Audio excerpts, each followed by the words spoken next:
간 회사는 많지는 않지만 10,000개까지. 지금 유산균이 개발되는 과정을 보시면은 일반적인 회사들은 유산균 개발이 어떻게 되느냐, 김치라든지 건강한 사람의 변이라든지 이런 데서 미생물을 분리를 하면은 거기서 뭐 100개, 1000개, 10,000개 이렇게 균주들이 쏟아져 나와요. 근데 뭐 한 100개 정도씩 나오죠. 이런 것들을 몇 년을 걸쳐서 하면은 10,000개까지도 간 회사는 많지는 않지만 10,000개까지도 가기는 해요. 균주가 개발이 되면은 이 균주를 아무거나 다 쓸 수 있는 게 절대 아니에요. 저희 그룹에서 가지고 있는 기조는 이 균주를 사용하기 위해서는 4가지 틀에 맞아야 된다라고 하는데, 첫 번째가 효능, 두 번째가 생산성. 균주가 아무리 좋아도 생산이 안 되면 그림의 떡이에요. 만들 수가 없으면. 생산성. 그 다음이 특허가 이제 들어갈 수 있는 지재권. 이거 좀 복잡해지는데 아무튼 얘가 이제 아주 유니크한가. 세상에서 정말 예반이 가질 수 있는 어떤 특정한 것이 있어서 특허를 낼 수가 있는가. 마지막이 정말 어려운 세이프티, 안전성, 레귤레이션. 이게 미국의 FDA나 유럽의 F사 기준에도 엄격하게 봤을 때 안전성에 부합을 하는 균주인가 라는 이 4가지 크리테리아가 맞아 들어가야 되고요. 저희 회사 같은 경우에는 저희가 35,000개 이상의 균주로부터 시작을 해가지고 이 4가지 크리테리아를 어느 정도 맞춘 균주가 120종 정도밖에 손에 남지 않을 정도로 이 균주를 신규 균주를 한다라는 과정은 엄청나게 어렵습니다. 근데 여기에서 더 꿈과 같은 내용은 뭐냐면은, 생각을 해보시면은 이 균주들은 그냥 분리가 된 거예요. 그냥 분리가 된 다음에 요 균주를 쥐한테 먹여봤더니 쥐한테서 살이 빠지더라. 쥐한테 먹여봤더니 쥐에서 어떻게 되더라 라고 하는 게 우연하게 얻어 걸리면서 그 얻어 걸린 균주를 가지고 연구를 시작을 하는 게 대부분의 연구의 트렌드고, 지금 현존하는 모든 균주가 그렇다라고 보시면 돼요. 가장 유명한 예를 들 수가 있는 게 LGG라고 하는 균주죠. LGG라는 균주는 그 건강한 어린아이의 변에서 고딘이라는 과학자랑 고바크라고 하는 과학자가 캐나다 몬트리올대 출신인데 이들이 분리를 한 균주예요. 그래서 락토바실러스 람노서스에다가 고딘과 고바크가 개발했다고 해서 G랑 G를 붙여서 LGG가 된 거예요, 이름이. LGG가 된 건데 이 균주는 개발이 된 지가 7, 80년이 지났기 때문에 아무 회사나 다 가져다 쓸 수 있어요. LGG라고 하는 이름에다가 트레이드 마크를 달아놔서 ATCC 53103이라는 이름으로 쓰면 어느 회사나 아무나 다 쓸 수 있지만 LGG라는 이름을 쓰기 위해서는 그 트레이드 마크 피를 내야 돼요. 그래서 요 LGG라고 하는 트레이드 마크를 고딘 고바크로부터 크리스찬 한센이 제가 알기로 3천억인가 5천억에 사왔어요. 이름만. 그 정도로 이 균주 하나를 상용화시킨다라고 하는 게 엄청나게 어려운 과정이에요. 근데 이것조차도 그냥 건강한 어린아이 분변에서 분리해서 해봤더니 효과가 좋더라 라고 하는 거였거든요. 근데 엄밀히 들어가면은 사실은 저하고 홀자펠 교수님과 김봉준님 모두가 가지고 있던 가장 큰 이 가려운 부분 속에서부터 나오는 이 궁극적인 갈증은 뭐였냐면은, 이런 식으로 얻어 걸리는 게 아니라 우리가 엄청나게 방대한 데이터베이스가 있다면 이 데이터베이스 안에서 건강한 사람들, 우리가 타겟팅하는 건강이라고 하는 기준을 보고 이 기준을 놓고 봤을 때 건강한 사람들이 특징적으로 가지고 있는 균주가 뭔지를 알고 거기에서부터 우리가 분석이 들어가서 개발을 해야지만이 진짜로 효과가 있는 균주가 나온다라는 거는 다 알고 있었어요. 그러니까 다 알고 있었지만 할 수가 없는 거죠. 그런 방대한 양의 데이터베이스나 이런 것들이 존재하지 않기 때문에. 사실은 그런 맥락으로서 10년, 지금은 이제는 12년 전이죠. 11년 전 글로벌 아메이와 처음 마찰을 일으키면서 이야기를 시작했던 게 어찌 보면 그 첫 번째 작품이 지금 보시는 뉴트리라이트 프로바이오틱스라고 하는 제품이라고 보시면 돼요. 그래서 이름조차도 뉴트리라이트 프로바이오틱스라고 지었어요. 최초의 뉴트리라이트 프로바이오틱스예요. 이거는 왜 글로벌 아메이가 10년 이상을 투자를 하면서 엄청난 공을 들여서 이렇게 가야만 하느냐? 또 다른 아주 어려운 문제를 하나 설명을 드릴게요.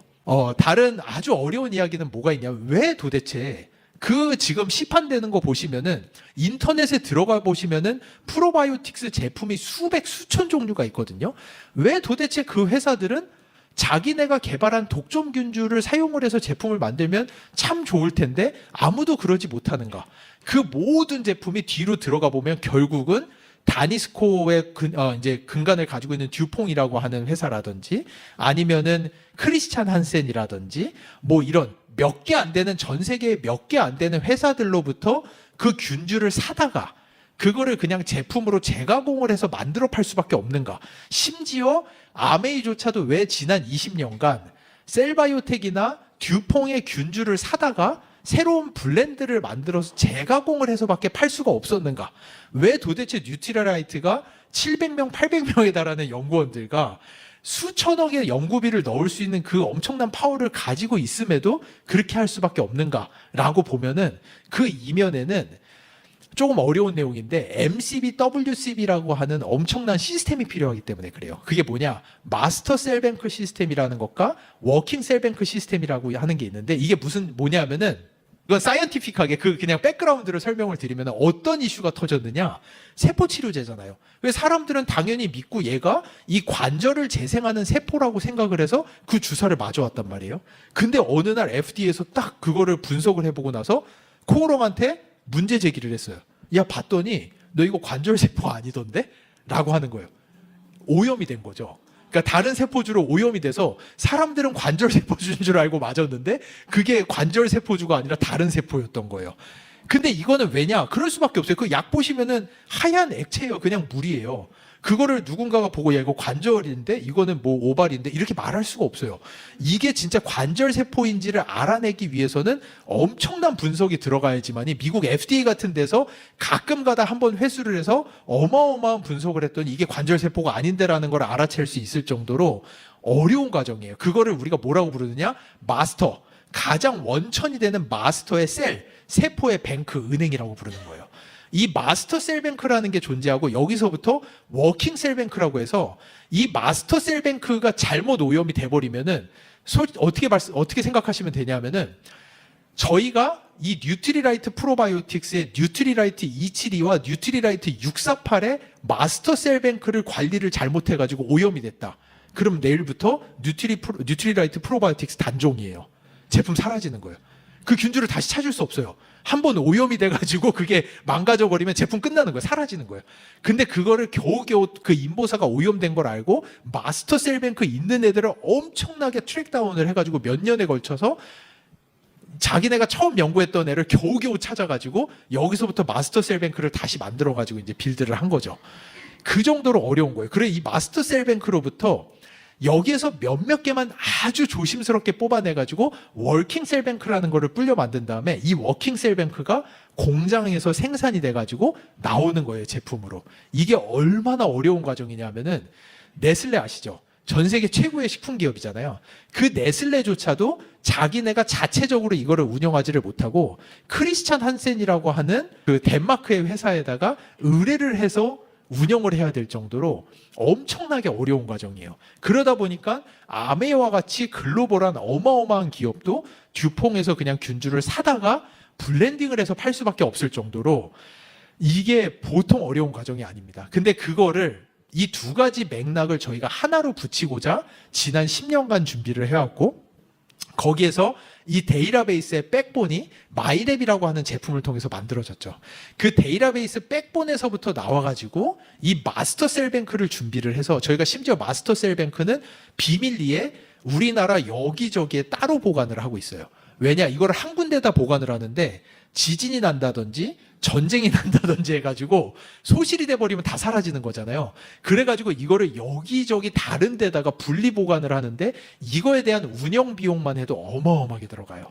이 균주를 초저온 냉동고 상태로 마스터 셀뱅크로 전국에 여기저기 분리를 시켜가지고 보관을 하면서 아주 일부를 떼어다가 제품을 만들어야 돼요. 그래서 이게 하나의 제품을 만들어낸다라고 하는 게 얼마나 어려운 건지 여러분들이 생각을 하시면 이 마스터 셀뱅크, 워킹 셀뱅크를 운영을 하면서 독자적인 뉴트리라이트라는 이름을 붙인 균주를 우리가 가지고 있어 라고 하는 것 자체가 사실은 엄청나게 어려운 과정입니다. 이거는 그러니까 제가 볼 때는 종합 영양제 회사로서는 아마 최초일 것 같아요.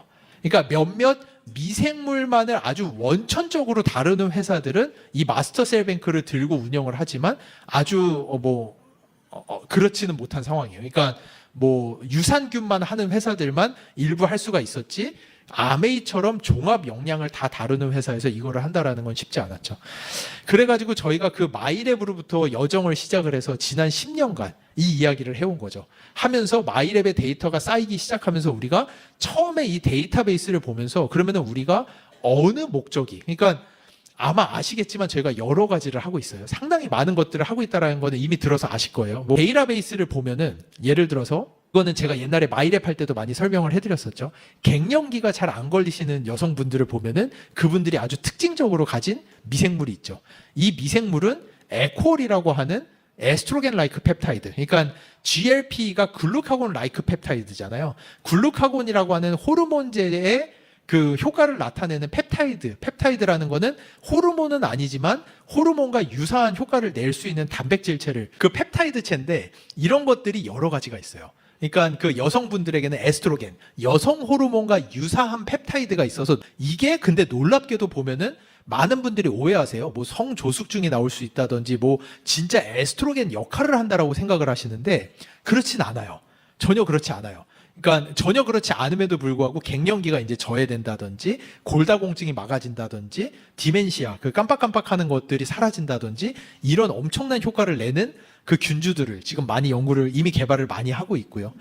아이들 키 성장, 키가 유독 빨리 그로잉 랩에서 키가 엄청나게 빨리 크는 아이들의 변을 뽑아가지고 쥐한테 먹였더니 쥐한테서 칼슘 흡수량이 유의적으로 증가하기 시작했어요.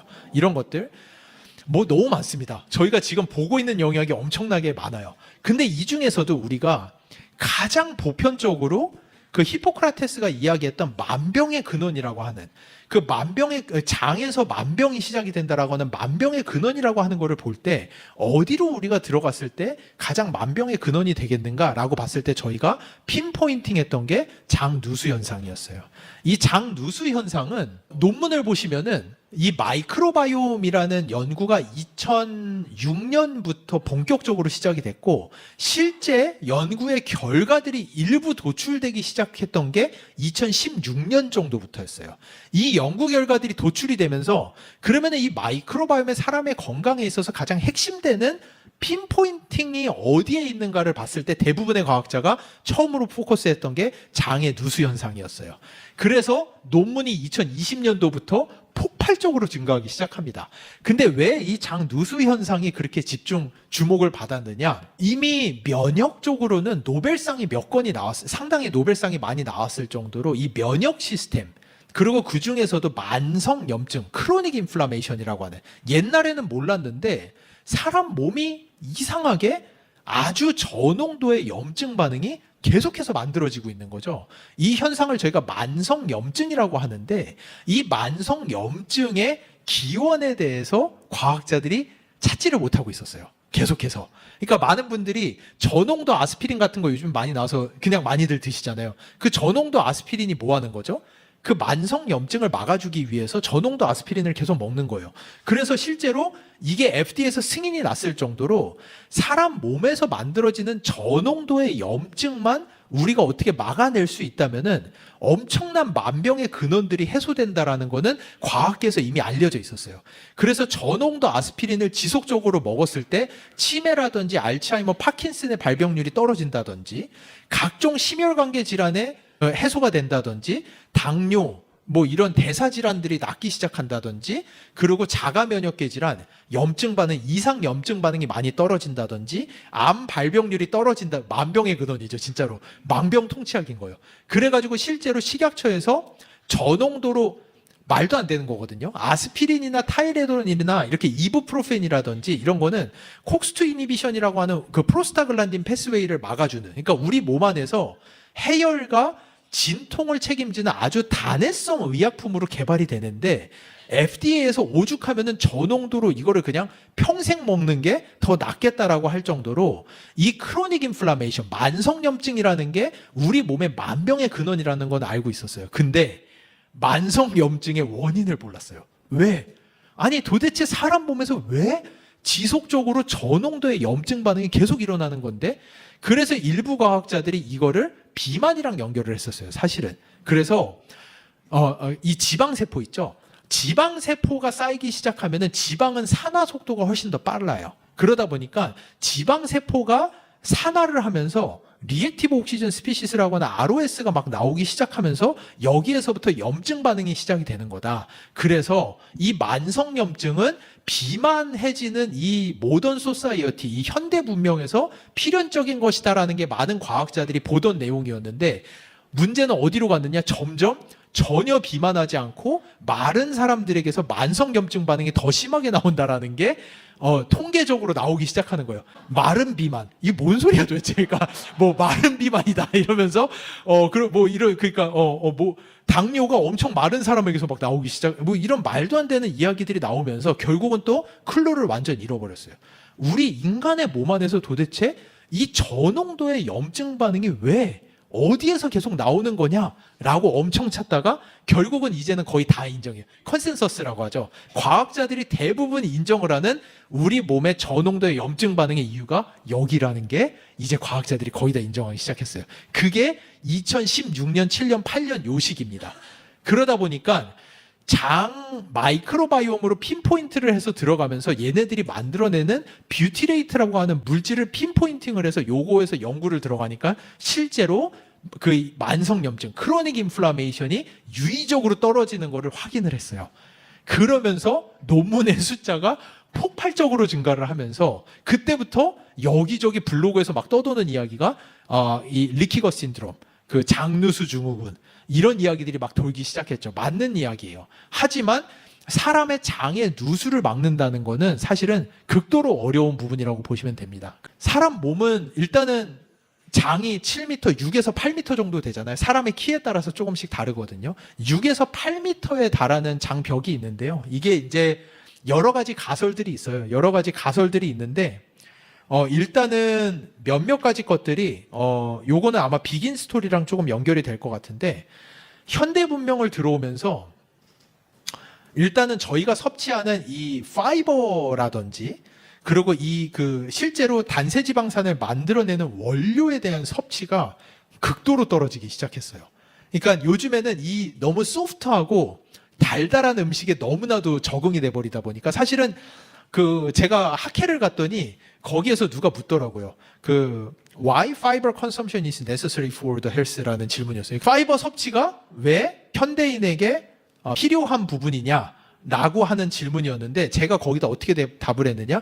necessary, 필요한 요소가 아니라 mandatory, 필수 요소라는 거예요. 사실은 30-40년 전만 해도 이런 걱정 안 해도 됐어요. 저희가 먹는 게 대부분 그냥 다 섞여 있는 거였는데 저희가 너무나도 자꾸 맛있는 거를 추구하다 보니까 쌀도 껍데기 다 까버리고 야채도 이제는 막 뭐 달달 갈아가지고 다 주스로 만들어버리고 이런 식으로 해서 실제로 그 파이버라든지 단세지방산을 만들어내는 물질에 대한 섭취량이 너무 떨어져 버리면서 그러면서 이제 통계적으로 이거는 저 사실이라고는 얘기 못해요. 근데 통계적으로 이런 내용들이 나오기 시작하더라고요. 통계적으로 사람들의 다리가 점점 길어진다라는 거예요. 요즘에 이제 젊은 층들을 보면은 다리가 점점 길어진 애들이 이상하게 다리가 점점 길어지는데 그거랑 이제 딱 맞아 들어가는 게 뭐냐? 장의 길이가 점점 짧아지는 거예요. 그러니까 이게 사람이 이 파이버라든지 언다이제스터블한 거, 소화가 잘 안 되는 것들을 많이 먹으면 먹을수록 장이 점점 길어져야 돼요. 소화를 하는 기간이 길어져야 되는데 그게 아니라 요즘에 젊은 아이들은 너무나도 이 소프트하고 소화가 너무나도 쉬운 것들을 자꾸 먹다 보니까 이게 그러면서 이거는 이제 인류학적으로 이거는 동의는 하지 않아요. 그냥 재밌는 이야기로만 들어주세요. 그러면서 요즘 아이들이 점점 얼굴이 갸름해지고 그러니까 턱 여기가 이제 사라지는 거죠. 근육이나 이제 파이버라든지 이런 추하는 것들이 점점 사라지면서 턱이나 이런 데가 점점 얇아지고 장이 짧아지면서 다리가 점점 길어지는 그러니까 점점 애들이 예뻐지는 거죠, 자꾸. 예. 그렇지만 이거는 사실은 사람의 건강적으로 보면은 이거는 조금 잘못된 방향으로 가고 있다라는 과학자들의 의견도 무척 많이 있거든요.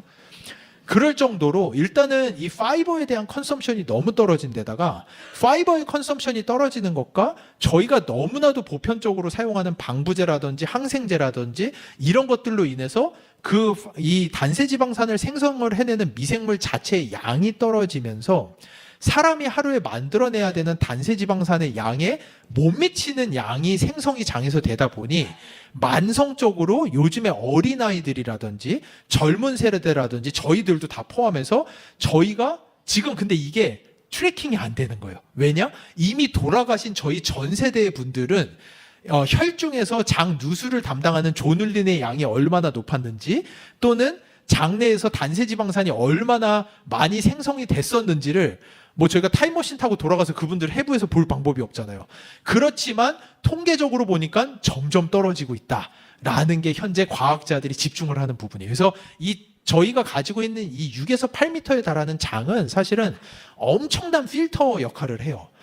저희가 먹고 사는 것들이 저희 혈액에 들어갈 수 있는 상태로 저희가 분해하고, 아시다시피 저희 마이크로바이옴이 다 분해를 해서 물에 녹여준 애들만이 물에 녹은 상태로 저희 혈액으로 들어갈 수가 있고, 나머지 것들은 하나도 들어와서는 안 돼요. 엄밀히 얘기하면은 저희 혈액으로 이제 저희 몸이 이제 그 긴 오뎅, 가운데 구멍 뚫린 오뎅처럼 생겼잖아요.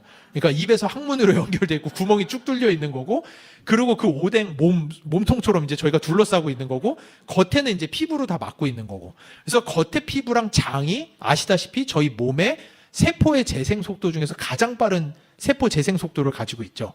그거 아시나요? 저희 몸은 계속 바뀌잖아요. 아시죠? 그러니까 저희가 아마 뼈가 제일 오래 걸리죠. 뼈가 15년에 한 번 정도로 새 뼈로 다 갈아치울 거예요. 그리고 저희 몸에서 유일하게 리제네레이션을 안 하는 세포가 뇌이죠, 아마. 예, 뇌가 리제네레이션을 하면은 저희가 저장해 놓은 기억이 자꾸 사라지니까 뇌는 리제네레이션을 할 수가 없는 거고, 그거 외에 피부가 거의 한 달에서 세 달 사이에 한 번씩 새 피부로 다 바뀌고, 저희 장도 한 달에서 세 달 사이에 새로운 장으로 계속해서 바뀝니다. 왜냐? 이 필터를 계속해서 저희가 리페어를 해줘야 돼. 계속해서 고쳐줘야 되기 때문에, 그렇기 때문에 이거를 재생을 해줘야 되는데, 아시다시피 놀랍게도 저희 몸의 대부분의 세포는 포도당을 주 에너지원으로 써요. 근데 정말 놀랍게도 저희 장만은 뷰티레이트를 70%에 달하는 메이저 에너지원으로 사용을 합니다. 그러다 보니까 이 뷰티레이트의 양이 떨어지면은 저희 장세포의 리제네레이션율이 떨어지죠. 그러면서 그럼 필터가 어떻게 될까요? 새겠죠. 조금씩. 그게 장 누수 현상이라고 보시면 돼요. 그래서 우리 이 전신 건강 유지에서 가장 핵심이 되는 게 이 장벽 건강인 거고, 이거는 뭐 소화 흡수, 대사, 염증, 면역 관리, 뭐 전시적인 이루 말할 수 없을 정도로. 그러니까 모든 과학자들이 만병의 근원이 장벽의 타이트함에서 온다라는 게 뭐 다 동의를 할 정도로. 그래서 아마 이 비긴이랑 뉴트리라이트 프로바이오틱스 드셔보신 분들, 엠버서더 하면서 받아서 드셔보신 분들 있으실 거예요. 드셔보신 분들이 저희가 지금 한 500분 정도 트래킹을 했거든요. 임상부터 해가지고 500분 정도 트래킹을 했는데, 심지어 임상 시험에 참여하셨던 분들이 연락이 오셨어요. 다시 줄 수 없냐라고 할 정도로. 그 정도로 이거를 한번 드셔보신 분들은 딱 내가 체감이 저도 사실은 정말 죄송하지만 저는 거의 지금 한 10개월 정도 먹어왔거든요. 이걸 봐주세요. 특권이에요. 이 개발자의 특권이에요. 저는 개발을 하고 있으니까 저는 지금 한 10개월 정도를 이거를 꾸준히 먹어왔어요. 근데 저는 이제는 끊을 수 없을 정도로 이 효과성이 명확하게 저는 이제 체감이 될 정도로 느껴집니다. 작년 10월부터 살이 안 빠졌어요. 근데 놀랍게도 빠져 보이죠. 제가 이걸 증명하려고 제 인바디까지 작년 10월부터 지금까지 1kg 정도 빠졌는데, 놀라운 거는 그 지방이랑 근육 비율이 많이 바뀌었어요. 제가 과학적으로 이 내용은 이따가 좀 설명을 드릴게요. 어떤 것들이 있는지. 그런데 몸의 메타볼리즘이 완전히 바뀌었어요. 몸의 메타볼리즘이 완전히 바뀌었어요. 그래서 이게 일단은 이거 들어가기 전에 그러면은 제가 전체적으로 우리 장이 가지고 있는 기능에 대해서 먼저 한번 설명을 드리면은 이 내용들은 너무 쉽게 갈 것 같아요. 일단은 몇 가지 포인트가 있어요. 저희 장벽이 필터가 제대로 되지 않았을 때 어떤 현상들이 나타나느냐? 이거 제품이랑 연결하는 게 절대 아니에요. 진짜 과학적으로 지금까지 나와 있는 논문과 문헌들과 이 내용들을 바탕으로 제가 설명을 드리는 거예요. 장이 일단은 누수가 나기 시작하면 첫 번째, 장 주변에서 면역 세포들이 계속해서 과민한 상태로 유지가 돼요. 과민한 상태로 유지가 된다라는 거는 이 염증 세포들이 레디 투고, 그러니까 에너지를 주변에다 쟁인 상태로 계속해서 전쟁에 나갈 레디 상태로 애들이 있는 거를 뜻하거든요. 이렇게 될 때 그러면은 이 면역 세포들이 가장 좋아하는 에너지가 뭘까요? 지방이에요. 그렇기 때문에 이 면역세포들이 주변에다 자꾸 지방세포를 끼고 다니다 보니까 그 내장 지방이 쌓인다라고 하죠, 사람들이. 그게 이제 장에서 새기 시작하면 그 주변에 면역세포들이 과민한 상태로 가면서 지방을 자꾸 끌어당기다 보니까 내장 지방이 생기기 시작해요. 그러다 보니까 과학자들이 이 내장 지방이랑 대사질환을 자꾸 연결을 했는데 더 원천으로 들어가면 내장 지방이 왜 쌓이냐라는 거예요. 그게 바로 장이 새기 때문에 나타나는 장 주변의 염증 반응 때문에 내장 지방이 쌓이기 시작하면서 여기서 대사질환이 나오는 건데, 그러다 보니까 면역세포들이 자꾸 과민하게 있다라는 거는 뭐냐 하면은 약간은 국가가 약간 경찰 국가처럼 되는 거죠. 예를 들어서 우리나라가 되게 전쟁의 일촉즉발의 상태로 계속 유지가 된다라고 생각을 해보세요. 그러면 사회 시스템이 어떻게 될까요? 그러니까 옛날에는 별것도 아닌 깡패 같은 사람들이 그냥 지나다녀도 별것도 아니고 경찰들도 그냥 보고 가던 게 이 사회가 전쟁의 일촉즉발로 가기 시작하면은 과민하게 반응하겠죠. 가가지고 갑자기 별것도 안 한 사람을 때려잡는다든지 막 이런 이상한 상황들이 계속 나올 수밖에 없잖아요. 그게 우리 몸의 상태라고 보시면 돼요. 장이 지속적으로 새면은 우리 몸의 면역세포들은 자꾸 이게 밖에서 외부 물질이 혈액으로 자꾸 들어와. 어딘지는 모르겠는데 자꾸 외부 물질이 혈액으로 들어와.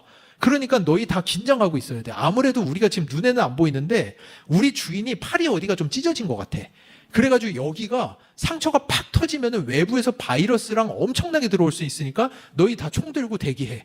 아주 과민하게 해. 서베일런스를 아주 세게 해. 그러다 보니까 자꾸 지속적으로 마일드하게 아토피, 그 발진, 마일드하게 이런 그 알러지 반응들이 지속적으로 나오는 거예요. 그러다가 이게 더 가면 애들이 정신줄을 놓는 거죠. 그러면서 평범한 시민인데 너 좀 이상해 보여 하고 갔다가 그냥 때려잡듯이 우리 몸의 관절 같은 거 보고 너 이상하게 생겼다? 너 내 몸이 아닌 것 같은데? 라고 하면서 갑자기 멀쩡한 면역세포가 내 관절을 가서 공격하기 시작해. 너무 과민하니까. 그거를 저희가 류마티스 관절염이라고 부르죠. 자가 면역계 질환들인 거예요. 그러니까 자가 면역계 질환이라는 거는 내 면역이 내 몸을 공격하기 시작하는 거거든요. 얘네들이 도대체 왜 이러냐는 거예요. 너무 과민한 상태가 오래 지속되다 보니까 스트레스를 받아서 애들이 감당이 되지 않는 거예요. 그러다 보니까 이거는 잠복기가 10년 이렇게 가요. 그러다 보니까 잠복기가 한 10년 지나면 그때부터 갑자기 류마티스 관절염이 나온다든지 류게릭이 나온다든지 그 염증성 장질환이 나온다든지 이게 전부 다 내 면역세포가 내 몸을 공격하기 시작하는 것들이거든요. 근데 이거는 그 순간의 문제가 아니에요. 지난 10수년간의 이 지속적인 장 누수 현상이 누적이 되면서 나오는 결과라고 보시면 됩니다. 그리고 또 하나, 장 누수가 된다라는 현상 자체를 제가 아까 말씀드렸다시피 이 단세지방산과 뷰티르산과 연결을 해드렸잖아요. 이게 뭐냐 하면은 여기서부터 되게 예민한 이야기가 나오는데 현재 그 위고비나 마운자로 같은 약들이 그 안에 주성분이 GLP-1이라는 거 아시죠? 글루카곤 라이크 펩타이드예요. 이게 뭐냐? 글루카곤이라고 하는 호르몬은 우리 몸에서 이미 나오는 물질이에요. 이 호르몬은 이미 있는데 반감기라는 거 아세요? 이 케미컬들이 실제로 작용을 하고 작용을 하지 못하는 화학 구조로 바뀌어요. 모든 화학 물질들은. 반감기라고 하는 그 효능이 반 이상 떨어지는 시간을 계산을 하는 건데 그래서 이제 반씩 떨어지거든요, 효과가. 그래서 글루카곤이라고 하는 호르몬이 실제로 글루카곤 역할을 하지 못하는 화학 물질로 바뀌는 시간이 엄청나게 짧아요, 사실은.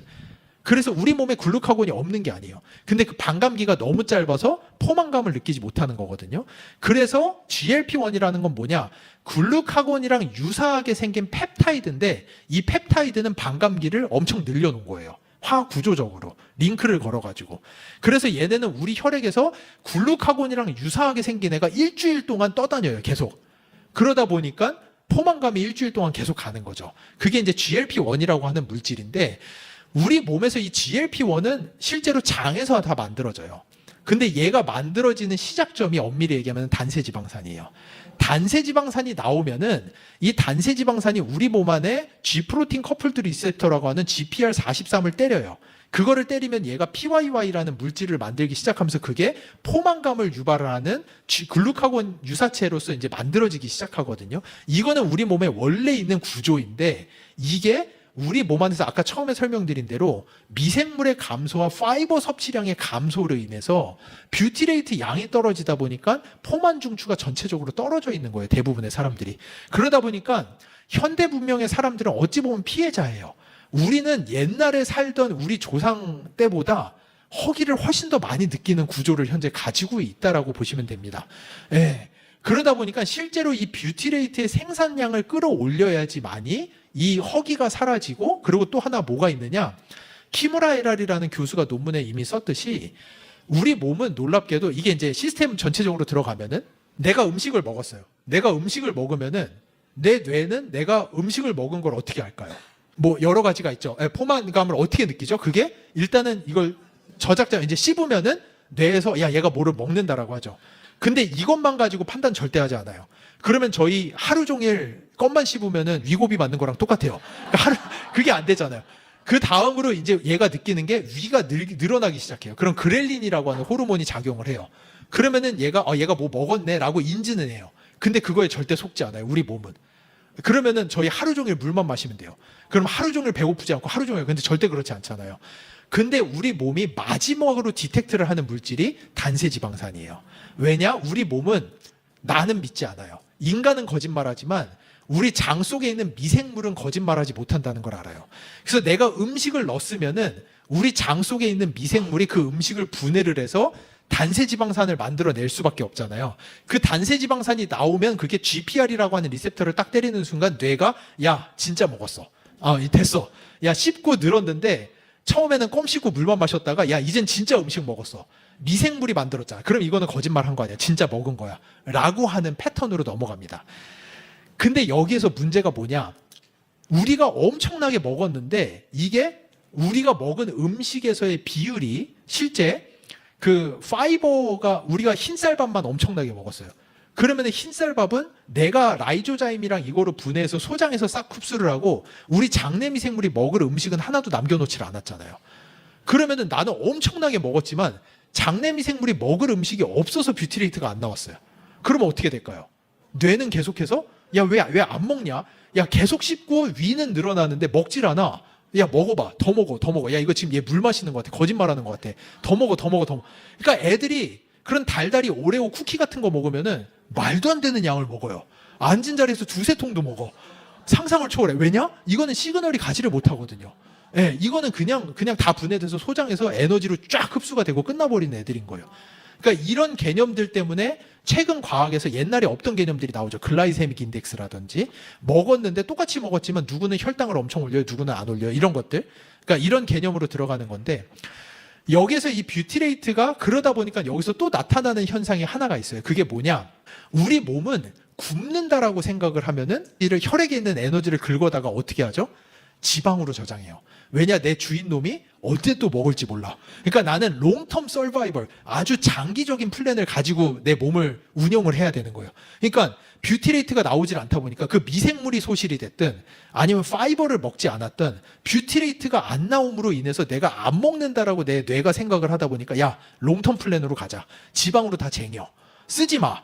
야 이거 쓰면은 이 주인이 언제 먹을지 안 먹을지 모르잖아. 그러니까 쟁여, 지방으로 쟁여라고 하는 거고, 뷰티레이트가 나오면서 시그널이 따다다닥 터져주면은 우리 뇌는 뭐라고 하느냐? 야 태워. 근육으로 가져다 태우고 간으로 가져다가 글라이코겐으로 다 저장해. 계속 먹잖아.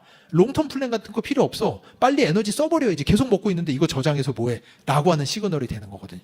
그러니까 이제 최악의 스토리가 뭐냐? 애가 오레오를 엄청 먹어가지고 소장에서 에너지를 쭉쭉 빨아들여서 혈당이 막 200까지 올라가기 시작하는데 뷰티레이트 시그널이 없어요. 그럼 그 당을 다 어떻게 할까요? 지방으로 그냥 다 갖다 쌓아버리는 거예요. 그게 우리 몸이 지금 현재 겪고 있는 정말 억울한 상황이라고 생각을 하시면 돼요. 저희가 섭취하는 파이버의 양과 실제로 파이버를 먹어도 그 파이버를 단세지방산으로 바꿔내줄 수 있는 미생물이 부족하다 보니까 우리가 건강하게 먹는 거에 비해서 근육이나 간에 에너지로 가기보다는 자꾸 지방으로 갖다 쌓는 게 우리 몸이 가지고 있는 정말 억울한 상황이라고 생각하시면 됩니다. 그래서 그러니까 그러다 보니까 사람들을 보면은 이상한 사람들이 있어요. 똑같이 먹고 사는데 살도 안 찌고 자꾸 근육도 너무 쉽게 늘어나고, 그러니까 그냥 조금만 운동하는 것 같은데 근육량이 쭉쭉 늘면서 별거 안 하는 것 같은데, 어떤 사람은 진짜 온갖 짓을 다 하면서 운동을 하고 식단을 하는데도 근육은 1도 늘지 않고 살만 계속 찌는 사람들이 있고, 이 차이가 결국은 우리 장에서 만들어지는 단세지방산의 양의 차이에서 나타난다라고 보시면 돼요. 그래서 저는 확실히 느끼는 거는 뭐냐 하면은 저는 그렇게 식단을 하지 않고 그렇게 뭔가를 하지 않음에도 불구하고 내 몸이 지난 10개월간 예상외로 지방으로 갖다 쌓는 것보다는 근육으로 생성이 되는 양이 훨씬 더 많아졌다라는 거를 스스로 많이 느꼈어요. 예, 그리고 그게 지금 제가 느끼는 부분입니다. 그래서 이게 우리 몸이 가지고 있는 대사의 전체적인 상황이라고 보시면 돼요. 그래서 이 현대 인류가 가지고 있는 엄청난 이 많은 문제점들의 시작점이 결국은 단세지방산 중에서도 이 뷰티레이트라고 하는 물질의 양이 떨어지기 시작하면서 거기에서부터 촉발되는 이슈라고 생각을 하시면 됩니다. 거기서부터 장이 누수가 나기 시작하고 장이 누수가 나면서 장 주변에서 만성염증이 나오기 시작하고 이 만성염증으로부터 온갖 문제가 시작이 되고 우리 뇌는 계속해서 솟고 있고 엄청나게 먹음에도 불구하고 왜 내 주인놈은 제대로 먹지를 못하니? 라고 생각을 하면서 그 많은 거를 다 지방으로 갖다 쌓고 근육으로는 보내지 않으면서 식욕중추가 계속해서 발달을 하면서 이게 계속해서 먹고 싶어지는. 그래서 예전에 제가 마이랩 할 때 한번 설명드렸죠. 우리 몸에서 이 단세지방산 양을 순간적으로 극도로 떨어뜨릴 수 있는 방법이 있어요. 뭐죠? 엄청난 과음이에요. 전날 엄청나게 과음을 하시면은 이 장내미생물이 알코올에 싹 적셔지면서 얘네들이 다 돌멘트로 가면서 단세지방산을 하나도 생성을 하지 않아요. 그러면은 그 다음날 아침의 현상이 딱 엄청난 장 누수의 현상과 우리 뇌에서의 말펑션이라고 보시면 됩니다. 배가 미친 듯이 고프죠. 다음날 아침. 자극적, 막 해장을 해야 돼. 막 엄청나게 자극적인 게 땡기는데 먹어도 배부른지를 모르겠어. 계속 먹고 싶어. 근데 그렇게 먹었는데 에너지가 다 근육으로는 하나도 안 가고 다 지방으로 가다 보니까 몸에 힘이 안 들어가.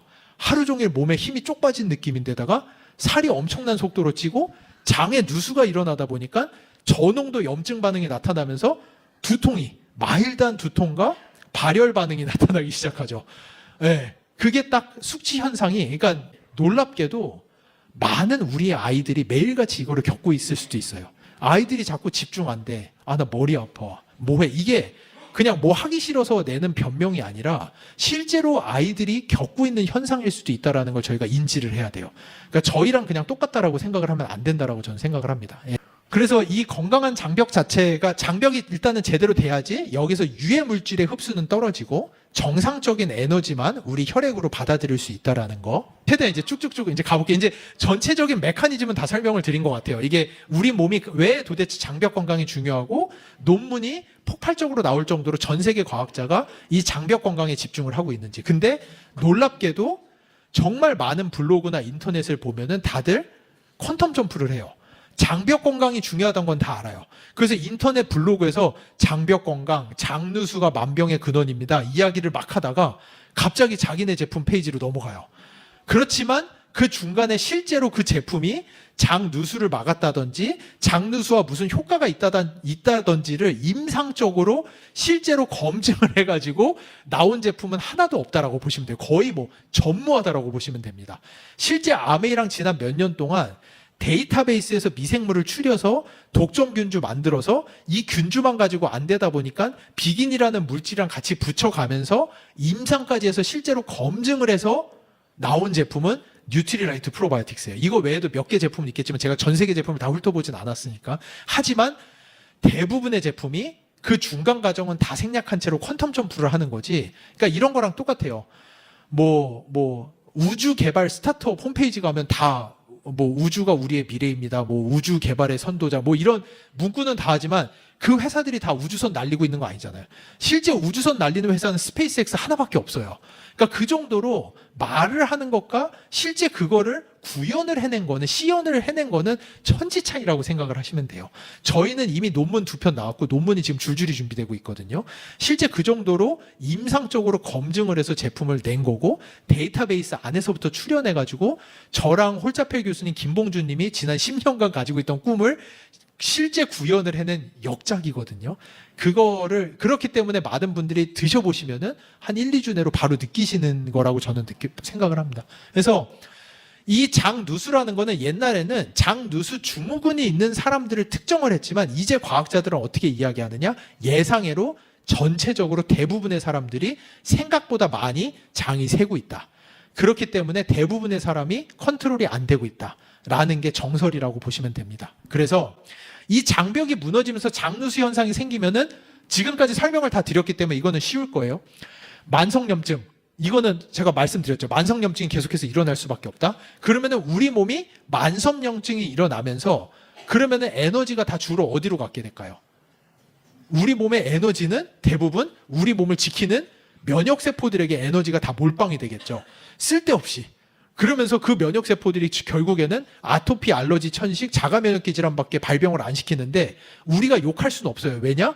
얘네는 우리 몸에 어딘가가 상처가 나서 적군이 계속 들어오고 있다라고 생각하는 우리 충실한 애완견 같은 애인데 얘가 막 도둑 들어온다고 짖는다고 계속 혼낼 수는 없잖아요. 그러니까 우리 면역세포는 지금 그 상황이란 거예요. 그러니까 그 원천을 차단을 해줘야지 왜 니들이 쓸데없는 짓을 하냐고 할 수는 없거든요. 그러다 보니까 에너지가 몰빵되면서 어린아이 같은 경우에는 당연히 성장이 떨어질 수밖에 없습니다. 그래서 실제 소아 성장 연구를 해보면은 우리 장에서 만들어지는 뷰티레이트의 수치와 성장 호르몬의 양은 양의 상관관계로 가요.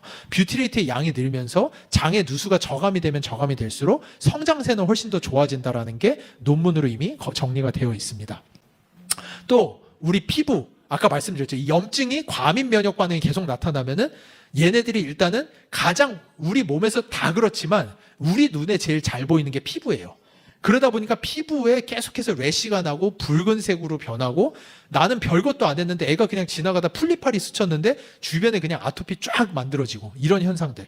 그리고 어린아이들을 보시면 이거 옛날에 제가 한번 설명을 드렸는데 아주 어린아이들을 보시면은 아이들이 그 래시가 일어나잖아요. 그 발진이 일어나잖아요. 발진이 처음 일어나는 애들을 보시면은 거의 다 옆구리에 엄청나게 일어나요. 그 보시면은 그 발진 일어난 거 이렇게 그림 그려 보시면은 대장이 딱 그려집니다. 거의. 예.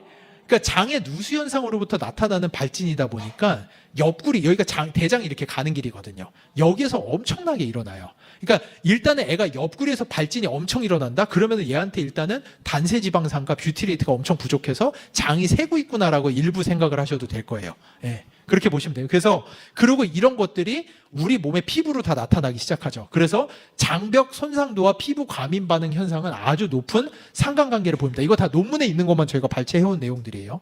그래서 피부가 이상하게 계속 붉고 자꾸 뭐가 나고 발진도 너무 쉽고 피부가 톤이 제대로 정리가 안 되시는 분들은 일단은 의심해 보시면 돼요. 장 상태를. 조눌린이라는 거는 뭐냐면은 이따가 조금 더 설명이 나오겠지만 우리 장이 있잖아요. 장은 어떻게 레이어가 되어 있느냐. 장벽이 일단 제일 중요해요.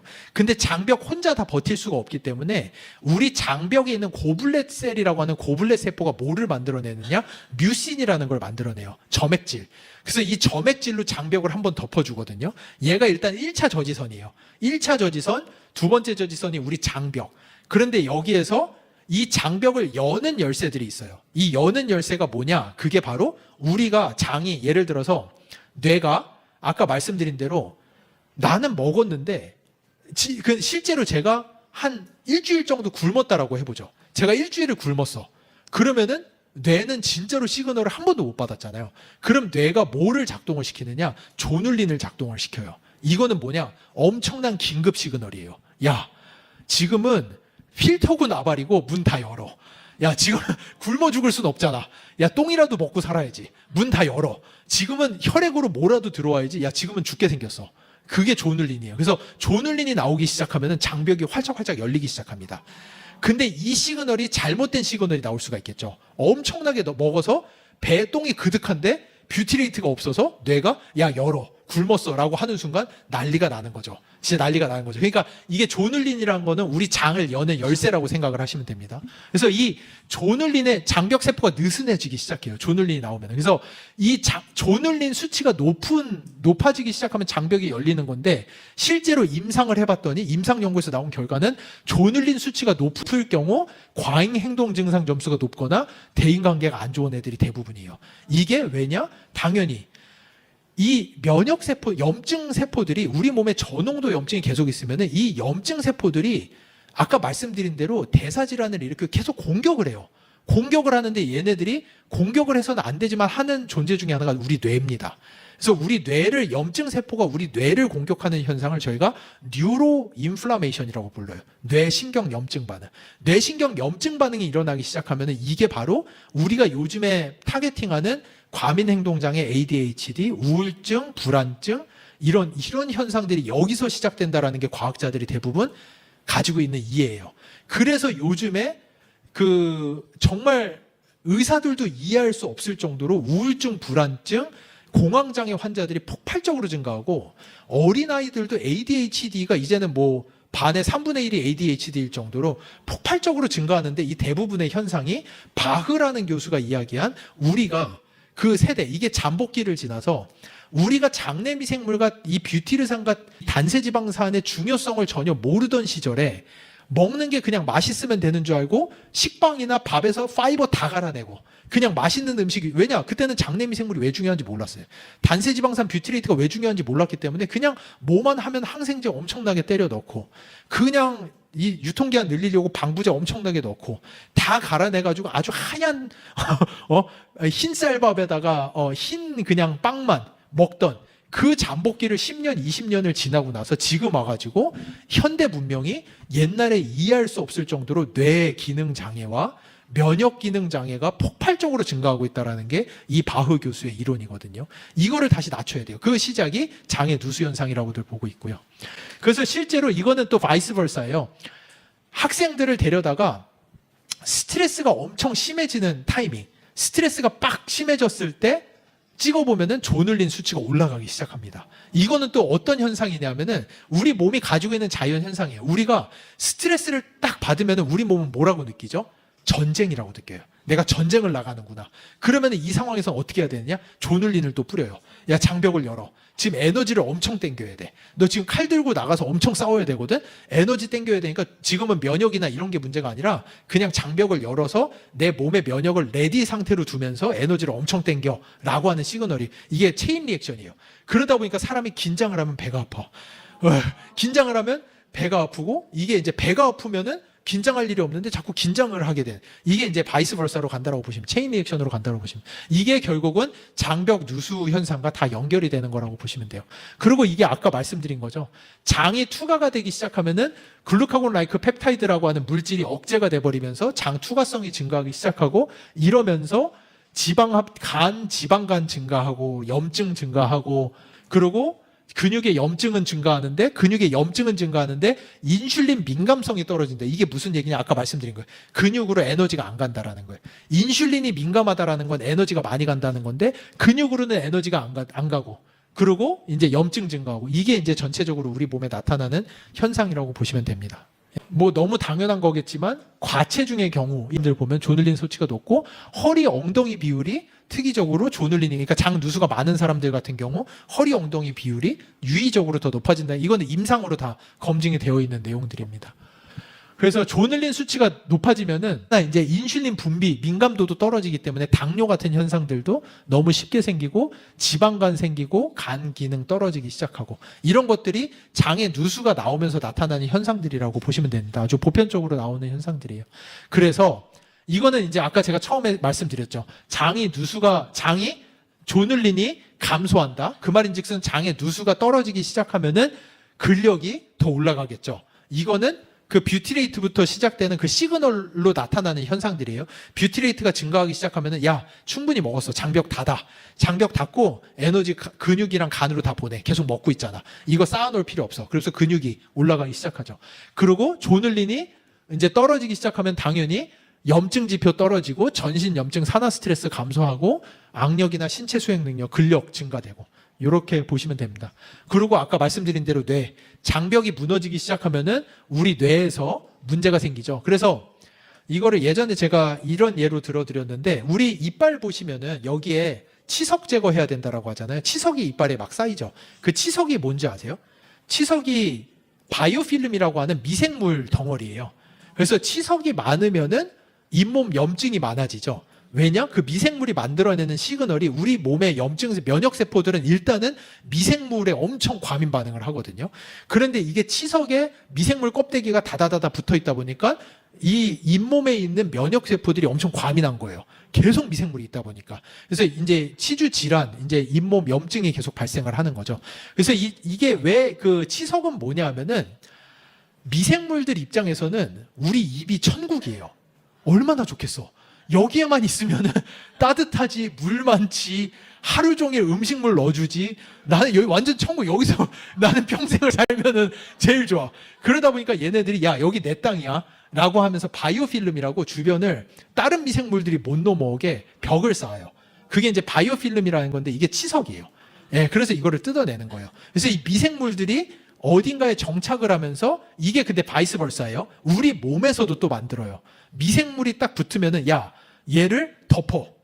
이 두꺼운 걸로 플라크로 갖다 덮어가지고 얘가 날뛰지 못하게 해라고 하는 플라크도 상성이 되고, 한쪽에서는 실제로 이거를 미믹을 해서 지가 이 플라크를 만들어서 남이 못 들어오게 만들어낸 바이오필름을 만드는 케이스도 있어요. 그래서 이 플라크 현상은 미생물이랑 이제 관련이 되어 있는데, 우리 장이 누수가 되기 시작하면은 여러분이 생각을 하시는 게 요거는 생각하셔야 돼요. 장이 요렇게 아주 촘촘하게 있다가 장이 누수가 된다라는 게 이렇게 된다라는 게 아니에요. 이렇게 돼가지고 장 속에 있는 미생물이 막 혈액으로 들어온다? 그러면 이제 앰뷸런스 타고 병원 가시는 거예요. 저혈당 쇼크 오면서 septic샥이라고 하죠. 그래서 이제 그 저혈당 쇼크 오면서 이제 앰뷸런스 타고 가셔서 이제 돌아가시기 일보 직전 상황으로 가시는 거고, 이렇게 열리는 게 아니라 요렇게 열리는 거예요. 요렇게 돼야 되는 애들이 요렇게 열리는 거예요. 그러다 보니까 미생물은 못 들어와. 근데 우리 장 속에서 미생물이 엄청나게 매일 죽고 태어나고 하거든요. 그러다 보니까 죽은 미생물들이 분해가 되면서 미생물 껍데기들이 나와요. 예, 그거를 저희가 LPS라고 불러요. 리포폴리사카라이드라고 하는 미생물 껍데기 외벽이 막 분해가 돼서 나오거든요. 그러면 요 정도 열리면은 그 미생물 외벽 껍데기는 들어와요. 저희 혈액 안으로. 그러면은 저희 이제 면역 세포들이 당황하는 거예요. 미생물인데? 미생물이 아니네? 미생물인데? 미생물이 아니네? 이거 껍데기를, 얘네는 눈은 없거든요. 그러니까 만지면서 다 보는 거거든요. 만지면서, 야, 미생물이네? 근데 미생물이 아닌데? 이게 이제 저농도 염증의 가장 큰 문제예요. 그게 이제 LPS라고 합니다. 그 LPS가 이제 혈액으로 많이 들어오게 되는데, 그래서 장이 누수가 나면은 저 LPS, 미생물의 외벽 껍데기가 들어오면서 염증을 유발하는데, 얘네가 혈액을 돌아서 뇌로도 가죠. 그러면은 뇌에 얘가 딱 들어가는 순간 뇌에서는 난리가 나죠. 뇌염이거든요. 뇌염. 그러니까 뇌에서 염증이 일어나요. 난리가 나요. 그러니까 이거를 플라그로 다 갖다 덮어요. 보는 순간. 그거를 저희가 뭐라고 하느냐? 뇌에서의 아밀로이드 플라크라고 부르죠, 저희가. 이 아밀로이드 플라크가 뭐의 주 원인이 되죠? 그렇죠. 예. 이런 현상으로 보시면 됩니다. 그래서 이게 이미 과학자들이 장이 새면서 들어오는 LPS의 뇌로 가는 유입량이 실제로 치매와 이거와 상관관계가 무척 높다라는 게 이미 이거 다 논문으로 있는 거예요. 그래서 이미 검증이 다 되어 있고요. 예, 이거 다음 페이지 다른 논문들도 있었는데, 그 논문에서는 실제 파킨슨과 이 LPS의 혈중 양이 상관관계가 있다라는 것도 논문으로 이미 나와 있습니다. 예. 그래서 아까 설명드린 그 내용이죠. 장이 중요하고 얘네가 만들어서 싸우는 뮤신이 중요하고, 근데 여기서 이제 조눌리는 애가 이거를 열어내는 키예요. 그래서 여기 연결 단백질이라고 하는 게 조나 오클루딘 같은 연결 단백질이 무척 중요해요. 이 연결 단백질이 느슨해지면서 장이 새는 거거든요. 여기가 느슨해지면서 그러면서 나오는 거기 때문에 이 연결 단백질을 얼마나 강하게 만들어 주느냐가 되게 핵심이 됩니다. 그래서 일단은 그래서 뷰티르산이 어떻게 이거를 강하게 하느냐? 첫째, 아까 설명드렸죠. 장벽 세포의 메이저 에너지원이에요. 이 저희가 봐야 되는 이 네 가지의 핵심 중에서 장벽 세포를 리제네레이션, 이 장벽 세포는 한 달에 한 번은 새로운 세포로 바뀌어야지만이 제 기능을 하는데, 얘의 가장 중요한 에너지원이 뷰티레이트다 보니까 뷰티레이트가 떨어지면 장벽이 리제네레이션을 하지 못합니다. 그래서 장벽 세포 에너지원의 70%가 이 뷰티레이트라고 보시면 되고요. 그리고 이 뷰티르산이 방금 말씀드린 조나 클라우딘, 오클루딘이라고 하는 이 연결 단백질을 강하게 만들어줘요. 강하게 만들어주면서 장이 쫀쫀하게, 필터링이 훨씬 더 좋아지게 만들어줘요. 그러니까 셀수록 좋아요. 그러니까 현대인들 중에서 너무 많이 먹어서 문제지 혈액으로 들어가는 에너지 양이 떨어져서 문제이신 분은 많지 않아요. 저희는 보통 그런 분을 되게 부러워하죠. 너무 촘촘해가지고 자기 전에 라면 2개 끓여 먹고 피자 먹고 일부러 살찌고 싶어서 먹고 자는데 살이 안 찌는 사람들 저희는 부러워하지 그걸 문제라고 생각하진 않거든요. 그 뷰티르산이 여기에 고블렛셀을 자극하면서 뮤신의 양을 증가시킵니다. 그래서 뮤신의 양이 증가하는데 여기에도 또 엄청난 비밀이 있어요. 왜 뷰티르산의 과학자들이 놀라운 게 뷰티르산의 양이 증가를 하는데 양이 증가하면서 당뇨가 개선이 되거든요. 이건 되게 놀란 현상인데, 그 지금 아직은 여기는 연구 중이에요. 되게 추론 중인데, 놀라운 게 뭐냐면 이 뮤신이 글라이코 프로틴이에요. 그러니까 글라이코 프로틴이 뭐냐면은 당, 단백질이에요. 우리 몸에서 가장 메이저로 쓰는 에너지원들이거든요. 근데 우리의 장이 8m에 7, 8m인데 쭈글쭈글한데 이거를 쫙 펼치면은 사람마다 조금씩 다르지만 테니스 코트 하나에서 2개 정도 크기가 나와요. 한 사람 장이. 근데 그 위를 뮤신으로 다 까는 거예요. 근데 이 뮤신이 뭐다? 당, 단백질이에요. 근데 이거는 똥으로 계속 같이 나가요. 여기에다 우리가 소비하는 에너지가 어마어마해요. 이 뮤신에다가 소비하는 에너지가. 그러니까 이 뮤신의 생성량이 증가하기 시작하면은 우리 몸에서 에너지 익스펜디처, 에너지 소비가 증가하기 시작합니다. 근데 그걸 똥으로 갖다 버려. 얼마나 기분이 좋아요. 내 지방을 분해해서 그거를 당단백으로 바꿔서 똥으로 다 내보내고 있는 거예요. 예, 그러니까 그런데 그 뷰티레이트가 떨어지기 시작하면은 뮤신의 양이 줄어들면서 장 누수가 증가하고 뮤신의 생성량이 떨어지다 보니까 당의 소비도 떨어지면서 당뇨가 엄청 세게 오기 시작하는 거죠. 그렇게들 지금 현재 보고 있어요. 그리고 뷰티르산이 아까 말씀드린 우리 뇌에서 보내는 시그널의 조눌린을 훔쳐가는 애라고 보시면 돼요. 뷰티레이트가 증가하면 조눌린이 떨어지기 시작합니다. 실제로. 네. 그래서 뷰티르산이 조눌린의 발현을 감소시킨다라고 보시면 됩니다. 네. 조눌린은 실제로 장 투과성을 증가시키는 물질이에요. 여기는 다 이해는 하셨죠? 아까 설명 쭉 했으니까. 예. 그래서 핵심 포인트는 이거를 이제 개선을 해내야 되는데 뷰티레이트라는 물질을 만들어서 이걸 개선한다는 게 극도로 어렵다라는 거예요. 그래서 이거를 저희가 연구를 했는데 일각에서는 뭐 이런 것들도 많이 물어보세요. 그 뷰티리쿰이라고 하는 이름을 가진 미생물들이 있어요. 그 미생물들이 뷰티레이트를 많이 만들어내는 거 아니냐라고들 이제 많이 생각들을 하시는데 실제로 임상으로 검증된 바가 없고요. 실제로 보면은 미생물은 예를 들어서 저희가 살모넬라를 연구실에서 키우잖아요. 엄청 순딩이에요. 네, 살모넬라를 연구실 밖에서 키우면은 엄청 순딩이에요. 얘는 아무 짓도 안 하고 정말 잘 크고 되게 착한 애예요. 근데 얘가 사람 몸에만 들어가면 독을 만들기 시작해요. 예, 그 인류 최초의 유산균, 인류 최초의 프로바이오틱스는 대장균이었습니다. 이콜라이 니슬이라는 균인데 아직도 염증성 장질환의 1차 치료제로 유럽에서 쓰일 정도로 대장균이에요. 근데 이 대장균 안에서도 말도 안 되게 나쁜 놈들이 있고 정말 착한 애들도 있어요. 이 정도로 미생물의 세계는 엄청나게 오묘하고 복잡해요. 뷰티리쿰이라는 이름을 가졌다고 해서 우리 장에 들어가서 뷰티레이트를 다 만들어내느냐? 그렇지 않아요. 그렇게 심플하지 않아요. 거기에다 그런 미생물들은 포자생성균이라고 해서 요즘에는 안전성 이슈 때문에 승인을 내주지 않는 종류의 미생물이에요.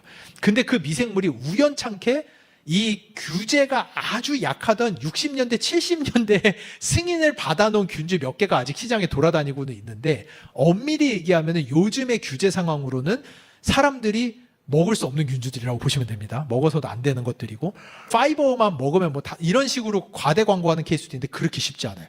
그렇게 쉬울 거였으면은 이미 다 이 만병통치약이 이미 다 전 세계로 다 치유가 됐겠죠. 절대 그렇게 쉽지가 않은 거죠. 그래서 저희가 무수히 많은 연구를 해봤는데 일단은 이 파이토블렌드라고 하는 아까 처음에 말씀드렸던 단세지방산의 원료가 되는 파이버의 컨섬션 자체, 그 섭취 증가 자체를 늘려야 돼요. 일단은. 아무리 스페셜리스트 미생물을 갖다 놓고 아무리 무슨 짓을 다 해도 그것을 해내는 미생물이 있어도 걔네가 쓸 원료를 안 주면은 효과가 없는 거예요. 그러니까 저희의 장은 어떻다고 했죠? 저희 장은 저희 다 CEO고 여기에 이제 삼성전자 공장이 돌듯이 드럭 팩토리, 여기에서 우리의 헬스 팩토리가 돌고 있는 거잖아요. 이 공장이 돌고 있는데 그러면 이 직원이 일을 하려면은 원료도 들어와야 되는 거고 아주 적절한 직원들도 있어야 되는 거예요. 그래서 저희가 하고 있는 마이랩이라고 하는 거는 이 저희의 헬스 팩토리를 봤을 때 이 임원진들에 해당을 해요. 그래서 실제 저희 마이크로바이옴이라고 하는 공장이 잘 돌아갈 수 있게끔 그 환경 자체를 만들어주는 게 마이랩의 역할이라면은 뉴트리라이트 프로바이오틱스는 오케이 이제 CEO가 다 갈렸고 내 마이크로바이옴의 상태가 잘 만들어졌어. 그러면은 우리가 타겟을 해보자. 에코리아, 칼슘 흡수야. 이렇게 가다가 아니야. 일단은 장 누수를 가자. 그러면은 뷰티레이트라고 하는 거를 만들어내는 아주 스페셜리스트가 필요한 거예요. 직원이. 그 스페셜리스트가 여러분이 드시는 뉴트리라이트 프로바이오틱스라고 하는 균주라고 보시면 돼요. 그러니까 마이랩이랑 상충되는 게 절대 아니에요. 이 CEO 레벨과 이 아주 직원은 같이 있어야 돼요. 엄밀히 얘기하면은. 그래서 아주 시너지스틱한 관계라고 보시면 되고 근데 이 뉴트리라이트 프로바이오틱스를 넣어서 뷰티레이트를 높이려고 하는데 얘네가 정작 사용하는 원료가 하나도 없어. 안 되잖아요. 그 원료가 비긴이라고 하는 물질이라고 보시면 됩니다. 됩니다. 그래서 이 원료가 들어와줘야 되고, 실제로 이 원료가 들어왔을 때, 스텝 1이 들어갔을 때 단세지방산의 양이 전체적으로 증가를 한다라는 거. 제가 아까 뷰티레이트 얘기하다가 왜 단세지방산 이야기를 하느냐, 뷰티레이트가 단세지방산 중에 하나이기도 하면서 실제로 아세테이트, 프로피오네이트의 양이 많아야지만 얘네가 뷰티레이트로 바뀔 수가 있어요. 그렇기 때문에 전체적인 단세지방산의 양의 증가가 일단 중요합니다.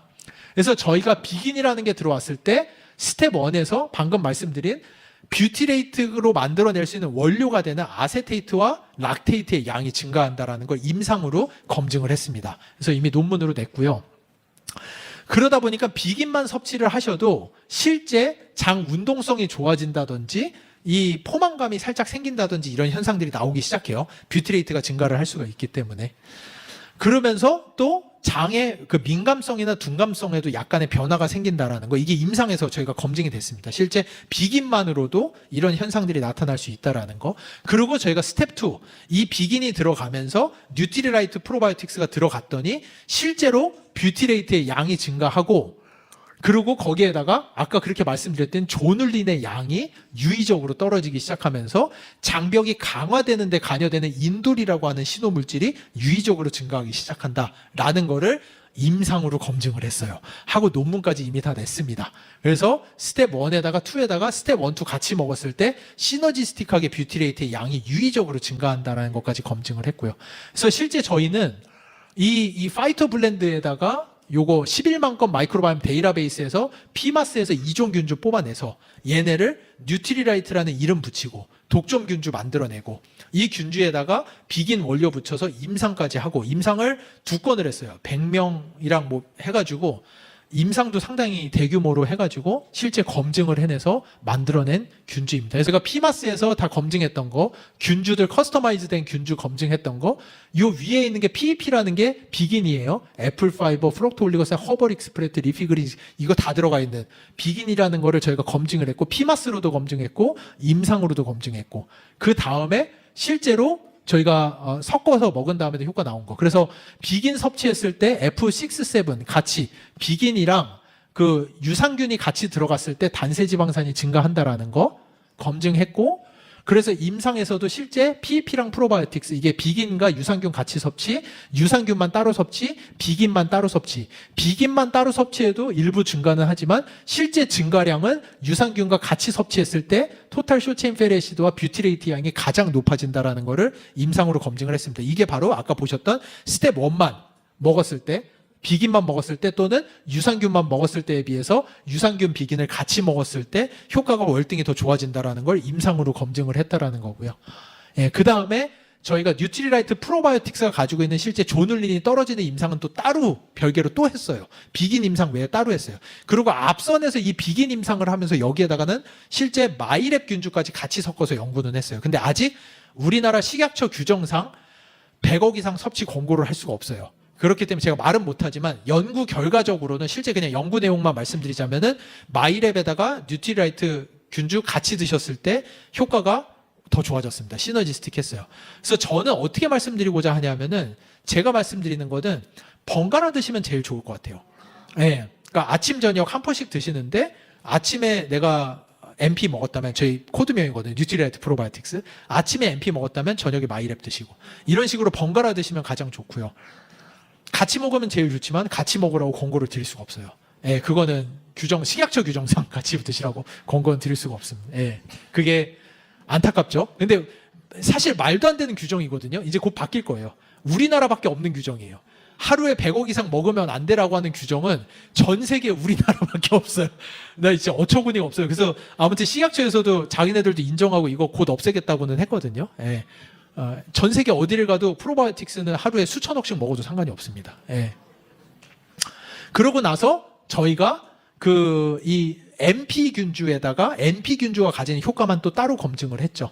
그래서 따로 검증을 했더니 플라시보에 비해서 저희가 PEP2라고 하는 MP 균주가 들어갔을 때 단세지방산 양이 전후 비교했을 때 아주 유의적으로 증가한다라는 것과 8주 갔을 때 아주 유의적으로 뷰티레이트의 양이 유의적으로 플라시보에 비해서 섭취 안 하신 분에 비해서 유의적으로 증가한다라는 것을 임상으로 검증을 했습니다. 그리고 조눌린, 아까 말씀드린 조눌린의 양이 유의적으로 플라시보 섭취하지 않은 분에 비해서 유의적으로 감소한다라는 것도 말씀드렸죠. 플라시보가 뭔지는 아시죠? 그러니까 이게 더블 블라인드 플라시보 테스트라서 실제로 임상에 참여하신 분은 내가 MP를 먹었는지 밀가루만 먹었는지 모르세요. 그런데 왜냐하면 이제 플라시보라고 해가지고 이게 먹으면 다 좋아진다라고 이게 될 수가 있기 때문에, 그래서 저희가 아주 비밀리에 어떤 분은 똑같은 거에다가 그 밀가루만 넣어서 드렸고 어떤 분은 실제로 MP를 넣어서 드린 다음에 그분들은 모른 상태로 8주가 지난 다음에 저희가 통계적으로 실제로 플라시보를 다 삭제시킨 상태로 결과가 나온 거라고 보시면 됩니다. 그렇게 해서 봤고, 그리고 이때 장내 미생물의 변화도 유의적으로 있었습니다. 그래서 거기에다가 저희가 미국 본사에서, 저희가 없는 시스템인데 미국 본사에서는 오가노이드라고 해서 사람의 장과 아주 유사한 모양을 실제로 만들어내는 오가노이드 연구를 통해서 저희가 만들어낸 이 272648 균주가 실제 사람의 장벽을 더 튼튼하게 할 수 있다는 것을 3D 모델링을 한 올가노이드 모델에서도 검증을 했어요. 이거 아주 정말 최신 기법이라고 생각을 하시면 돼요. 그래서 이 두 개의 뉴트리라이트라고 하는 최초의 유산균주를 독점적으로 만들고 이 균주들에 대한 연구를 정말 아주 심도 깊게 했다라고 보시면 돼요. 임상까지 실제로 검증을 해서 장 누수 현상이 떨어진다라는 거 검증을 했다라고 보시면 됩니다. 그렇게 해서 저희가 실제 11년의 엄청난 프로젝트였던 거죠. 이거를 하기 위해서는 우리가 아무거나 랜덤으로 나온 균주로부터 가는 게 아니라 사이언스 베이스로 디자인을 하자. 마이랩부터 가자. 정말 이게 일반 회사에서는 상상도 할 수 없는 거라고 생각하시면 돼요. 야, 무슨